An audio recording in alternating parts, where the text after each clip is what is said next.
Sur le plateau de Savoie News, nous recevons le Cluster Montagne avec Patrick Grandery. Bonjour. Bonjour. Vous en êtes le président et vous êtes accompagné aujourd'hui de Fabrice Pankouk, nouvellement nommé avec l'AG de ce vendredi, président délégué aux relations institutionnelles. Bonjour. On vous connaît bien sur le territoire de la Tarentaise. Nous reviendrons un peu sur ce nouveau titre que vous venez d'accepter lors de l'AG. Tout d'abord, Patrick, parlons du Cluster Montagne. Présentons le Cluster Montagne au plus grand nombre en quelques mots. Alors le Cluster Montagne, c'est une association qui est née en Auvergne-Rhône-Alpes il y a maintenant 7 ans et qui a pour mission d'accompagner les entreprises de l'aménagement de la montagne touristique dans leur développement en France et à l'international.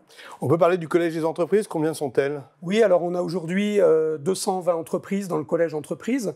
Nous avons aussi dans l'organisation du cluster des universités.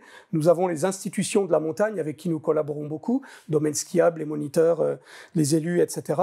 Et ces entreprises sont à la fois les entreprises industrielles historiques, mais également des sociétés de services, des start-up, puisqu'on favorise beaucoup l'entrepreneuriat.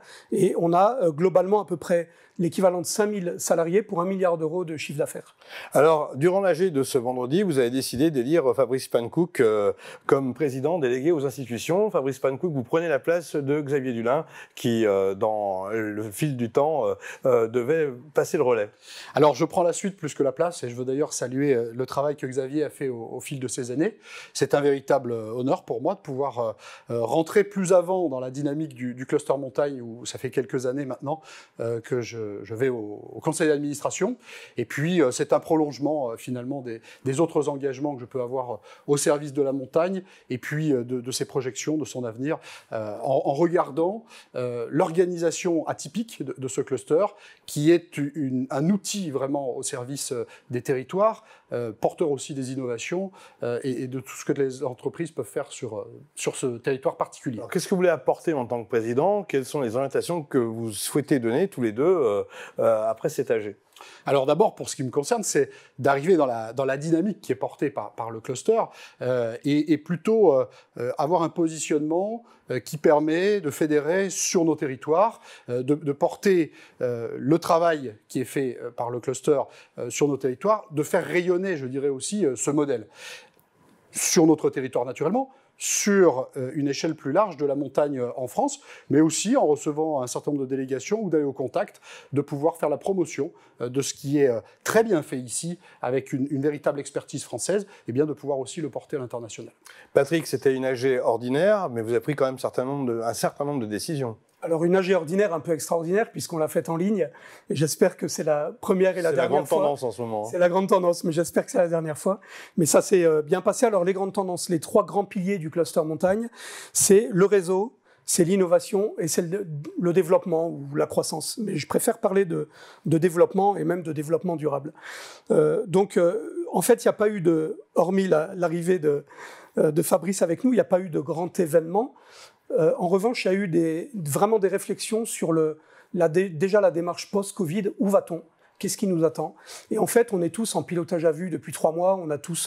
On s'est attaché au départ à protéger nos collaborateurs. Ensuite, on a voulu garder du lien avec tous nos membres. On a eu énormément de sessions et l'équipe n'a pas chômé. On pensait qu'ils allaient être souvent en chômage partiel et en fait, ils ont été quasiment à fond pendant les 3 mois et au service de nos adhérents, de nos membres, pour créer du lien, pour aller travailler également avec les exploitants, anticiper sur les investissements, essayer de voir comment les choses se profilaient pour l'été qui arrive, qui est là, où il y a encore des incertitudes, mais apparemment ça s'annonce pas trop mal. Et puis surtout pour l'hiver prochain, en fait, on ne sait pas vraiment comment ça va se passer, les clientèles étrangères, est-ce qu'elles vont être là?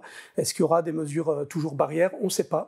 Donc on doit adapter nos métiers, se préparer à l'imprévu et cultiver en fait l'agilité encore plus que d'habitude et bien sûr continuer nos missions régaliennes, favoriser l'innovation, favoriser la mise en réseau, travailler avec les territoires de plus en plus pour imaginer les modèles de demain, faire de la co-innovation, accompagner toute la filière dans cette espèce de mutation de nos métiers en fait. Alors on a quand même des échos plutôt positifs pour l'été qui démarre dans quelques jours. Est-ce que vous confirmez que le tourisme va venir en montagne, l'un et l'autre? Moi, je me tournerai plus vers les gens des territoires parce que nous, on est en fait en face des donneurs d'ordre, que sont les exploitants ou que sont les élus. On voit qu'on a une dynamique, il y a une très très forte envie sur le terrain. Maintenant, je pense que Fabrice est encore mieux placé que moi pour donner la tendance de cet été. D'abord, on fait le constat effectivement d'une grande souffrance en sortie de cette période de crise, avec une activité qui n'a pas encore totalement repris. Tout le monde s'y est employé pour accompagner cette situation particulière. C'est le cas de Savoie-Mont-Blanc Tourisme, c'est le cas d'Auvergne-Rhône-Alpes Tourisme. On sait aussi combien la collectivité régionale est au chevet de notre économie, on a l'occasion de le dire déjà, et la montagne évidemment s'inscrit dans cet ensemble. On veut aussi avoir un discours qui est très rassurant, en rappelant que la montagne c'est les grands espaces, que la montagne c'est un espace qui est sain et sur lequel on peut venir retrouver la liberté après cette période de confinement. Et il semblerait que les messages soient entendus parce que les premiers indicateurs que nous avons semblent être plus favorables que ceux que nous pouvions attendre. Donc, on voit là une lueur d'espoir. On se dit que si la météo se confirme avec des températures élevées, la montagne est aussi un refuge dans ce cadre-là. Donc, voilà un certain nombre de conditions pour la période estivale qui semble aller dans le sens que nous souhaitons. Maintenant, je dirais que l'été, on continue de le construire jour après jour en y étant, mais tous les regards sont déjà portés sur la prochaine saison d'hiver, sur la reprise du transport aérien, sur les réouvertures de frontières. Et là, les premiers indicateurs semblent aussi donner une dimension favorable. Reste à confirmer, en tous les cas, que ce soit du côté des entreprises, du côté des institutions, nous sommes tous et complètement mobilisés. L'été, c'est aussi une période d'investissement. Beaucoup d'industriels dans votre collège d'entreprise. Quels sont les échos? Est-ce que vous confirmez que certains freinent à deux pieds et d'autres continuent? Il y en a qui freinent, il y en a beaucoup qui continuent, beaucoup. Donc la tendance, aujourd'hui, on commence à y voir un petit peu plus clair. On a encore, je dirais le mercato, ça dure encore 2 mois. Mais aujourd'hui, on n'a pas vraiment constaté de commande anticipée.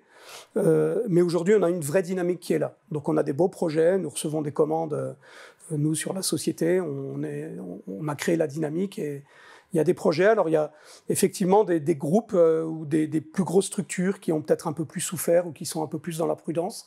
Bon, aujourd'hui, c'est difficile d'avoir une généralité, mais globalement, il y a une dynamique d'investissement qui est quand même là, heureusement. En quoi le cluster montagne, avec sa puissance, c'est plus de 240 entreprises, peut impulser, je dirais, la reprise dans les mentalités et chez les entrepreneurs? Alors, si on arrivait à amener nos clients à augmenter leur politique d'investissement, ce serait bien. En tout cas, ce qu'on a fait, c'est qu'on est allé très vite au contact du terrain. On allait très vite travailler avec les exploitants, discuter avec les élus, inciter à l'investissement. Nous avons également pris contact, pris attache avec la préfecture. On a insisté sur la nécessité de faciliter l'investissement, de faciliter les démarches administratives dans la mesure où on peut le faire en France. Pas toujours facile.